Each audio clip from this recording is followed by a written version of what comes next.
మన Chiranjeevi vascular and multi speciality hospital దేశంలోనే best vascular and endovascular facilities and all multi speciality care. అందరికీ నమస్కారం. Suman TV ప్రేక్షకులకి తొలి ఏకాదశి శుభాకాంక్షలు.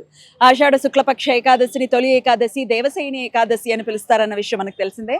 స్వామి యోగ నిద్రలోకి వెళ్ళేటటువంటి సమయం, దక్షిణాయనం కూడా ప్రారంభమైనటువంటి అతి పవిత్రమైనటువంటి సమయము. మనమైతే హైదరాబాద్ జూబ్లీ హిల్స్ లో ఉన్నటువంటి శ్రీ వెంకటేశ్వర స్వామి దేవాలయానికి విచ్చేయడం జరిగింది, టీటీడీ వారిది.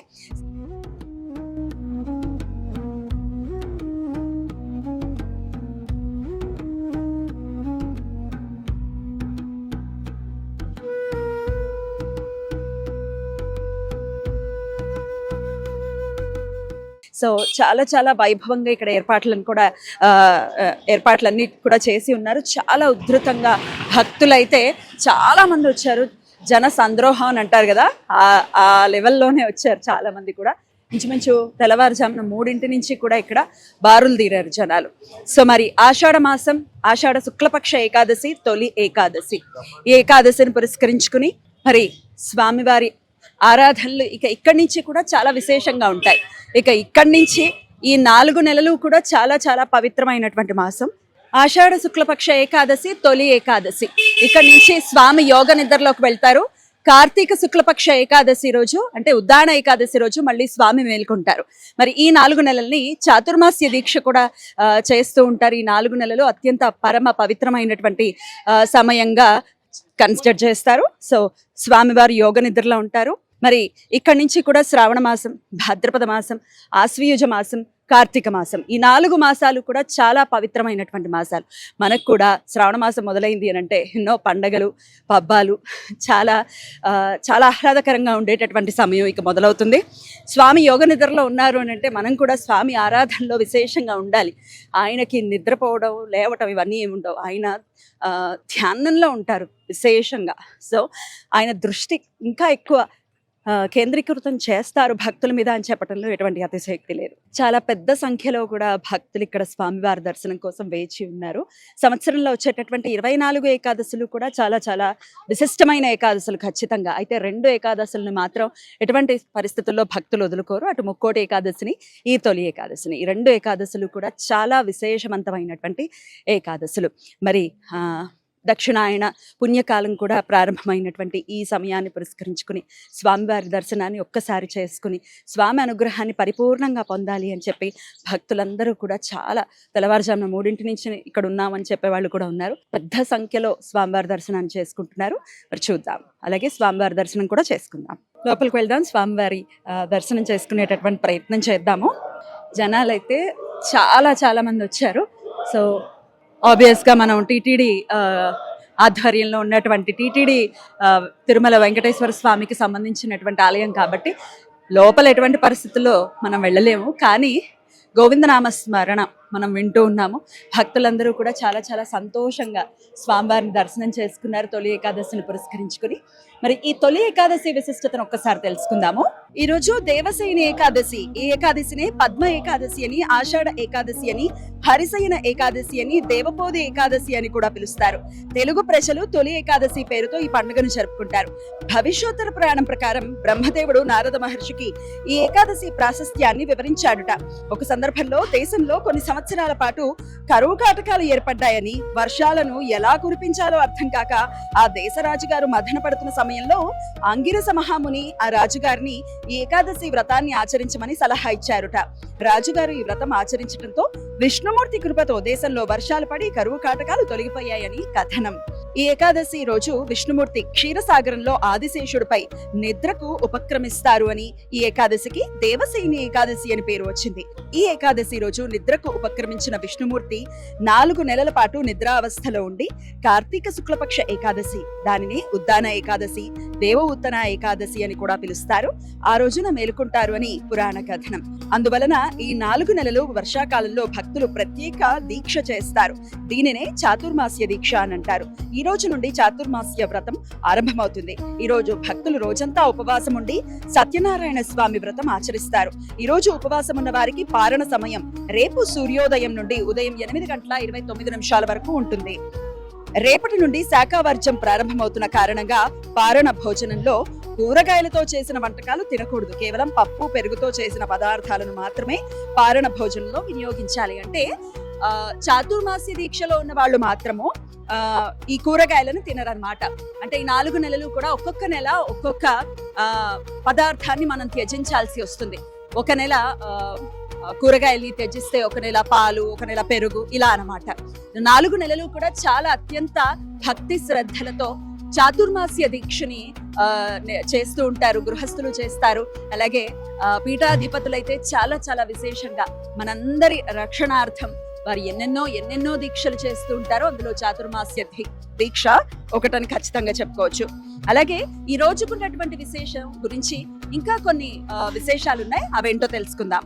దక్షిణాయన పుణ్యకాలం ప్రారంభమైనటువంటి ఈ సమయం, మిథున రాశిలో నుండి సూర్యుడు కర్కాటక రాశిలోకి ప్రవేశించే ఈ సంధి సమయంలో ఈ తొలి ఏకాదశి వస్తుంది.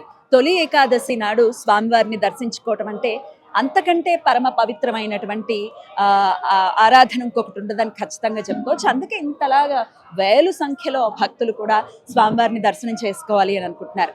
అయితే ఈ ఏకాదశి గురించి ఇంకొన్ని విశేషాలు ఉన్నాయి, అవేంటో తెలుసుకుందాం. ఇందాకే అనుకున్నట్టుగా శ్రీ మహావిష్ణువు పురాణాల ప్రకారం తొలి ఏకాదశి రోజున క్షీరసాగరంలో శేషతల్పంపై 4 నెలల పాటు యోగ నిద్ర అంటే దివ్య నిద్రలోకి వెళ్తారు. తిరిగి కార్తీక శుద్ధ ఏకాదశి ఉద్దాన ఏకాదశి అని అంటారు, ఆ రోజున మేల్కొంటారు. అలాగే చాతుర్మాస్య వ్రత ఆరంభం. విష్ణుమూర్తి నిద్రించే ఈ 4 నెలలు కాలాన్ని చాతుర్మాస్యం అని అంటారు. ఈ కాలంలో మునులు భక్తులు శుభకార్యాలను పక్కన పెట్టి జపాలు, తపస్సులు, వ్రతాలు ఆచరిస్తారు. ఇక దక్షిణాయన పుణ్యకాలం.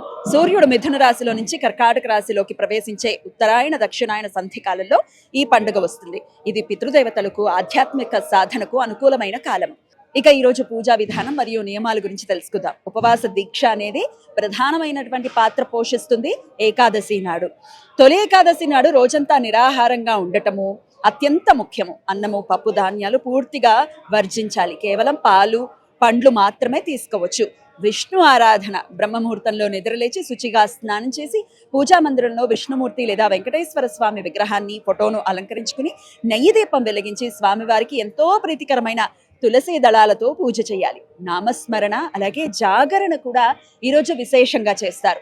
రోజంతా ఓం నమో నారాయణాయ ఈ మంత్రాన్ని జపిస్తూ, అష్టాక్షరి మంత్రం ఇది, ఈ మంత్రాన్ని జపిస్తూ లేదా విష్ణు సహస్రనామ పారాయణం చేయాలి. రాత్రిపూట నిద్రపోకుండా భజనలు లేదా ఆధ్యాత్మిక గ్రంథ పఠనంతో జాగరణ చేయాలి. ద్వాదశి పారణ. మరుసటి రోజు ద్వాదశి ఉదయం పునఃపూజ చేసి బ్రాహ్మణులకు లేదా పేదలకు అన్నదానం చేసిన తర్వాతే ఉపవాస విరమణ పారణ చెయ్యాలి. ఇక పారణ విషయం గురించి ఒకసారి తెలుసుకుంటే, ఈ రోజు ఉపవాసం ఉన్నవారు రేపు సూర్యోదయం నుండి ఉదయం 8:29 లోపు పారణ చెయ్యాలి, అంటే భోజనం చెయ్యాలి. అంటే రేపు కూడా ద్వాదశి ఘడియల్లో బ్రహ్మముహూర్తంలోనూ లేచి శుచిగా స్నానం చేసి విష్ణు ఆరాధన చేసి ఆ తర్వాత స్వామివారికి నివేదన పెట్టుకున్న తర్వాత మనం ఎవరికైనా దాన ధర్మాలు చేసిన తర్వాత మనం భోజనం చేయాలన్నమాట. అక్కడితో ఏకాదశి వ్రతం పూర్తయినట్టు. మరి తర్వాత మళ్ళీ ఎప్పుడు భోజనం చేయాలండి అని ఒకరు అడిగారు. పొద్దున మీరు ఆల్రెడీ 8:29 మీరు తినేస్తారు. బట్ దాని తర్వాత కూడా ఒకవేళ మీకు ఆకలిస్తే మళ్ళీ రాత్రిపూట మళ్ళీ భోజనం చేసుకోవచ్చు. ఇంకా ఈ పారణతోటే ఏకాదశి వ్రతం ముగిసినట్టు. తర్వాత మీరు ఎలా తిన్నా ఎప్పుడు తిన్నా దానికి ఏమీ ఎటువంటి అభ్యంతరం లేదు. ఇక పేలాల పిండి ప్రసాదము శాస్త్రీయ ఆరోగ్య రహస్యం, దీని గురించి కూడా తెలుసుకుందాం. తొలి ఏకాదశి నాటి ముఖ్యమైన సాంప్రదాయ ప్రసాదం పేలాల పిండి. అంటే జొన్న పేలాలు లేదా వరి పేలాలను పొడిగా చేసి అందులో బెల్లము, యాలకులు కలిపి చేస్తారు. దీని వెనుక బలమైన శాస్త్రీయ కారణం ఉంది. వాతావరణం మారే సంధి కాలం, అంటే గ్రీష్మ ఋతువు ముగిసి వర్షాకాల ఋతువు ప్రారంభమవుతుంది. ఇందువలన శరీరంలో రోగనిరోధక శక్తి తగ్గుతుంది. పేలాల పిండి శరీరానికి తక్షణ శక్తిని ఇవ్వటమే కాకుండా జీర్ణక్రియను మెరుగుపరుస్తుంది. వర్షాకాలంలో వచ్చే కఫ, వాత వికారాలను, ఉదర సంబంధిత సమస్యలను ఈ ప్రసాదం నివారిస్తుంది. అందుచేతనే ఈ ప్రసాదం ప్రత్యేకంగా స్వామివారికి పెట్టాలి అని అంటారు. ఇక స్వామివారికి దద్దోజనము అలాగే చక్కెర పొంగలి ఇవన్నీ కూడా స్వామివారికి ఎంతో ప్రియమైనటువంటివి. టిటిడిలో అయితే ఖచ్చితంగా ఇవి ఇచ్చేటటువంటి ప్రయత్నం చేస్తారు. ఖచ్చితంగా వాటిని కూడా చక్కగా స్వీకరించవచ్చు. అయితే ఏకాదశి ఉపవాసం ఉన్నవారు మాత్రం ఎటువంటి పరిస్థితుల్లో మజ్జిగ కానీ పెరుగు కానీ తీసుకోకూడదు. ఉపవాసం విరమణ అంటే రేపు ద్వాదశి పారణలో మాత్రం తీసుకోవచ్చు. అప్పటిదాకా అయితే మజ్జిగ పెరుగు లాంటివి తీసుకోవద్దు, పాలు మాత్రం తీసుకోవచ్చు. ఇంకొక సంఖ్య కూడా ఉంటుంది, ఏమండి మేము ఏకాదశి వ్రతంలో ఉన్నాము, ఇప్పుడు ఇక్కడ చూస్తున్నారు కదా, చక్కగా ప్రసాదం ఇస్తున్నారు, వితరణ జరుగుతోంది. మరి వ్రతంలో ఉన్నాం కదా, ఏకాదశి వ్రతం కదా, ఏం తినద్దన్నారు కదా, మరి ప్రసాదం తినచ్చా అంటే ఖచ్చితంగా తినచ్చు. అది రావటం అనంటే మన ఎన్నో జన్మల సుకృతం. హైదరాబాద్లో ఎన్ని కోట్ల మంది ఉంటారు, ఎంతమంది ఇక్కడ ఉన్నారు, ఎంతమంది స్వామివారి దర్శనం చేసుకుంటున్నారు. ఆయన ప్రసాదం అనంటే ఆయన దివ్య ఆశీర్వాదం అని ఖచ్చితంగా అనుకోవచ్చు. ఇటువంటి శంకలు ఏం పెట్టుకోవద్దు. ఏకాదశి కదా, ఉపవాసం ఉండాలి, మేము తినకూడదు, దీని పక్కన పెట్టేస్తా, ఎవరి చేతిలో అయినా ఇచ్చేస్తా, ఇటువంటివి చేయొద్దు. చక్కగా స్వీకరణ చేయొచ్చు. ఆయన ప్రసాదం మనం సత్యనారాయణ స్వామి వ్రత కథల్లో కూడా వింటూ ఉంటాం. ప్రసాదం అనంటే స్వామే, ఖచ్చితంగా స్వీకరించవచ్చు. ఇటువంటి సంకలు ఏమీ పెట్టుకోకండి. ఏకాదశి వ్రతం ఎప్పుడు చేయాలి, ఎలాగా? ఇప్పుడు ముందు రోజేమో సుమారు 11 గంటల, నిన్న 11 గంటల నుంచి మొదలైపోయింది కదా, రోజంతా ఏకాదశి ఉంది కదా. ఇవాళ అంటే శనివారం ఉదయం 11 గంటల వరకే కదా ఏకాదశి ఉంది, మరి నిన్ననే చేసుకుంటే బాగుంటుంది కదా, ఎక్కువ సమయం ఉంది కదా అంటే అలా కాదు. ద్వాదశితో కూడిన ఏకాదశిని మనం ఆచరించాలి, దశమితో కూడిన ఏకాదశిని మనం ఆచరించకూడదు. ఏకాదశి తిథిని విష్ణుమూర్తిగా చెప్తారు, ద్వాదశి తిథిని లక్ష్మీదేవిగా చెప్తారు. ఈ 2 తిథులు కలిసి ఉన్న రోజునే మనం ఏకాదశి వ్రతాన్ని చెయ్యాలి. అలాగే సూర్యోదయం కూడా ఇక్కడ ప్రధానమైన పాత్ర పోషిస్తుంది. సూర్యోదయానికి ఏ తిథి ఉంటే ఆ తిథినే చెయ్యాలి. ఈ శుక్లపక్షంలో వచ్చేటటువంటి పండుగలన్నిటికీ కూడా సూర్యోదయం ప్రాధాన్యత. బహుళపక్షంలో వచ్చేటటువంటి ఈ సంకటహర చతుర్థి, లేకపోతే మాసకాల అష్టమి, స్కంద షష్ఠి, షష్ఠి అయితే పంచమి తిథి కూడా కలిసి ఉండాలి. బహుళ పక్షంలో వచ్చేటటువంటి తిథులకి చంద్రోదయానికి రిలేట్ అయి ఉంటాయి అన్నమాట. ఇది శుక్లపక్షంలో వస్తుంది కాబట్టి సూర్యోదయానికి ఏ తిథి అయితే ఉంటుందో ఆ తిథిని మనం చూసుకోవాలి. ఈ రోజు సూర్యోదయానికి ఏకాదశి ఉంది, సో ఈ రోజే ఏకాదశి. చాలా మంది శుక్రవారమే ఏకాదశి అని శుక్రవారం చేసుకున్నారు, కాదు, శనివారమే ఏకాదశి. ఒకవేళ నిన్న చేసుకున్నా పర్వాలేదు, ఈ రోజు కూడా చేసుకోండి. అందుకే ఈ లైవ్ కూడా వస్తోంది కాబట్టి అయ్యో నిన్న చేసేసుకున్నామే అని అనుకోక్కర్లేదు, ఈ రోజు కూడా చేసుకోండి చక్కగా. శనివారంతో కూడి రావటం అని అంటే నిజంగా చాలా చాలా అదృష్టం అని చెప్పుకోవచ్చు. ఎందుకంటే తిరుమల శ్రీ వెంకటేశ్వర స్వామికి అత్యంత ప్రియమైనటువంటి రోజుగా శనివారం చెప్తారు. శుక్రవారం చాలా చాలా విశేష అర్చనలు స్వామివారికి చేస్తున్నప్పటికీ శనివారము స్వామివారికి ప్రత్యేకమైనటువంటి తోమాల సేవ మంగళవారాలు కూడా జరుగుతాయని నేను వినడం జరిగింది. అయితే శనివారం కూడా విశేషంగా చేస్తారు. సర్వాభరణ భూషితుడై స్వామివారి దర్శనం ఇస్తారట భక్తులకి. అందుకని శనివారం కూడా చాలా చాలా విశేషము. అక్కడ ఉన్నటువంటి తీర్థాలలో ప్రత్యేకమైనటువంటి జలాలతో శనివారం స్వామివారికి అభిషేకం జరుగుతుందిట. సో అందుకని ఖచ్చితంగా శనివారం అనంటే స్వామివారికి ఎంతో ప్రియమైనటువంటి వారంగా మనం భక్తుల నమ్మకము. శనివారంతో కూడి ఏకాదశి రావటం అనేది నిజంగా చాలా చాలా విశేషంగా భావిస్తూ మరి అందరూ కూడా తొలి ఏకాదశిని చాలా పరమ పవిత్రంగా జరుపుకోవాలి. చాలా ఆయన నామస్మరణలో ఈ ఏకాదశి అంతా మీకు గడవాలని మనస్ఫూర్తిగా కోరుకుంటూ, విష్ణు సహస్రనామ పారాయణను మాత్రం ఎటువంటి పరిస్థితుల్లో వదులుకోకండి. విష్ణు సహస్రనామ పారాయణం చేస్తే వచ్చేటటువంటి ఫలితం అమోఘమైనటువంటిది. ఖచ్చితంగా విష్ణు సహస్రనామ పారాయణం అది రాదండి, చదవటం రాదంటే వినండి. ఖచ్చితంగా మెల్లిమెల్లిగా వింటూ ఉంటే వచ్చేస్తుంది. ఒకవేళ చదవటం ఇప్పుడు ఇవాళ చదివేసుకోవాలి అనుకుంటే శ్రీరామ రామ రామేతి, అంతకంటే నామం ఏముంది, ఈశ్వర ఉవాచ. సో శ్రీరామ రామ రామేతి రమే రామే మనోరమే సహస్రనామ తత్తుల్యం రామనామ వరానని. ఈ నామాన్ని నిరంతరం జపించండి. ఏదో గుడికి వచ్చేసాం, చూసేసాం, ఒకసారి చెప్పేసాం కాదు, ఈ రోజంతా చక్కగా వినియోగించుకోండి. స్వామి అనుగ్రహానికి పాత్రలవ్వండి. నమస్కారం.